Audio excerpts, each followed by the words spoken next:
The sleeping Japanese giant awakes. Tokyo rolls out the most important shift in defense strategy and spending since World War II. History is on speed dial these days, and the latest seismic shift is Japan's announcement Friday of a new defense strategy and the spending to implement it. This is an historic change, and Prime Minister Fumio Kishida deserves credit for taking the political risk to educate his country about the growing threats from China and North Korea and how to deter them. Tokyo said it will increase defense spending to 2% of the economy by 2027, double the roughly 1% now. The accompanying strategy documents are right to call the current moment the most severe and complex security environment since the end of World War II. The strategy explicitly mentions the challenge from Beijing. Recall that 5 Chinese ballistic missiles landed in Japan's nearby waters in August. North Korea routinely lobs missiles over the islands. Tokyo says it will prepare for the worst-case scenario.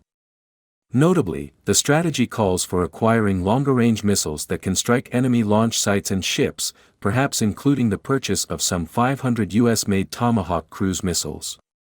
This is the kind of capability that forces other countries to think twice before attacking a sovereign neighbor. Also welcome is the focus on the vulnerability of East Asia's first island chain, from southern Japan to Taiwan.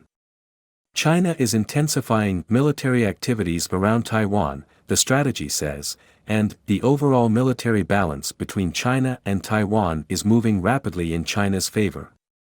The fate of Taiwan matters enormously to Japan's ability to defend itself, especially its peripheral islands.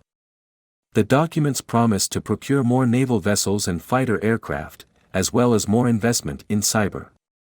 All of this will complement American efforts to rearm, assuming the U.S. can follow through on priorities such as expanding the Navy's attack submarine inventory, building more long-range munitions, and putting these assets in the Pacific.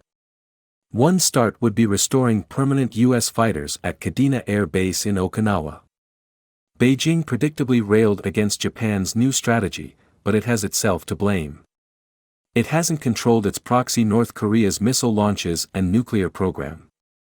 Neighbors are alarmed by its aggressive moves in the East and South China Seas, border skirmishes with India, bullying of Australia and others, and especially threats against Taiwan.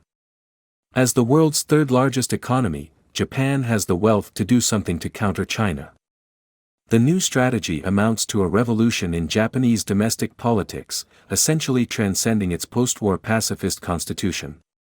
It builds on the late Prime Minister Shinzo Abe's vision of a Japan that sheds its post-war reluctance to build a strong military. Rahm Emanuel, the U.S. ambassador to Japan, says a political shift of this magnitude might normally take a decade to accomplish. But the public mood changed rapidly amid Russia's invasion of Ukraine and China's increasing aggression. The new strategy anchors Japan firmly in the U.S. alliance. Tokyo is America's most important ally, and a militarily stronger Japan will enhance deterrence in the Pacific.